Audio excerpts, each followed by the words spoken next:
HSSC के chairman हिम्मत सिंह ने एक प्रेस कॉन्फ्रेंस की और इस दौरान उन्होंने कई बातों का जिक्र किया, कई अहम जानकारियां दी।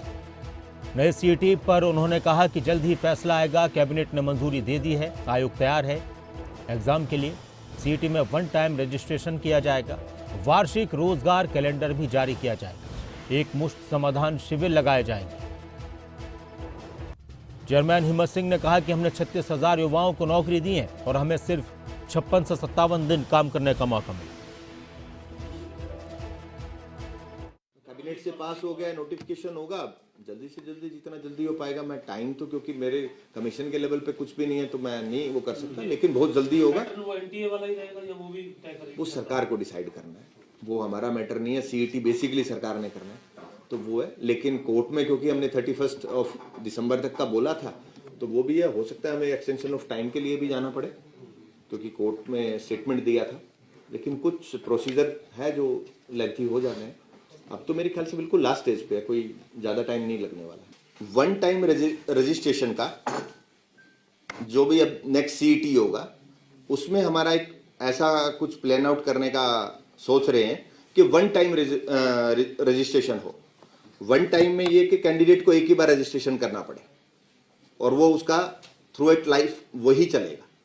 उसमें जब जब सपोज एक कैंडिडेट अभी 10th पास किया है तो वो 10th पास में रजिस्ट्रेशन कर लेगा, जैसे ही वो 12th करेगा तो उसमें सिर्फ 12th की जो डिग्री होगी वो अपलोड करेगा, रजिस्ट्रेशन उसका एज इट इज रहेगा।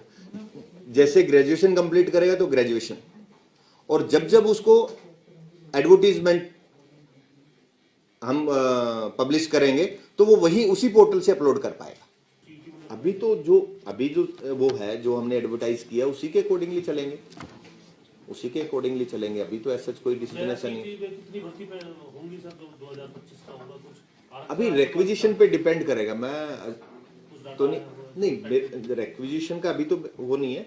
जैसा 2025 में जो भी डेटा आएगा उसके अकॉर्डिंगली डिपार्टमेंट से, तो हम लोगों ने जो सजेशन भेजे भी हैं, डिस्कस भी किए हैं, तो वो किए हैं कि हमारे पास थ्रू HRMS अदरवाइज एक डेटा आ जाए रिक्विजिशन का। अदरवाइज भेजने में काफ़ी टाइम कंज्यूमिंग है, तो डायरेक्ट डेटा आ जाए। जो रिटायर हो रहे हैं, वैकेंसीज खाली हो रही हैं, तो हमारे पास डायरेक्ट कोई ऐसा एक मैकेनिज्म बन जाए तो हम इसे जल्दी कर पाएंगे। और हमारा एनुअल कैलेंडर भी इसी का पार्ट है। इस नेक्स्ट ईयर में ज्वाइनिंग पे टाइम में भी आप लोग सभी साथी थे, तो मैंने प्लान किया था कि हमारा कुछ ऐसा हम लोग जाके वर्किंग करेंगे कि एनुअल एग्जामिनेशन कैलेंडर होगा।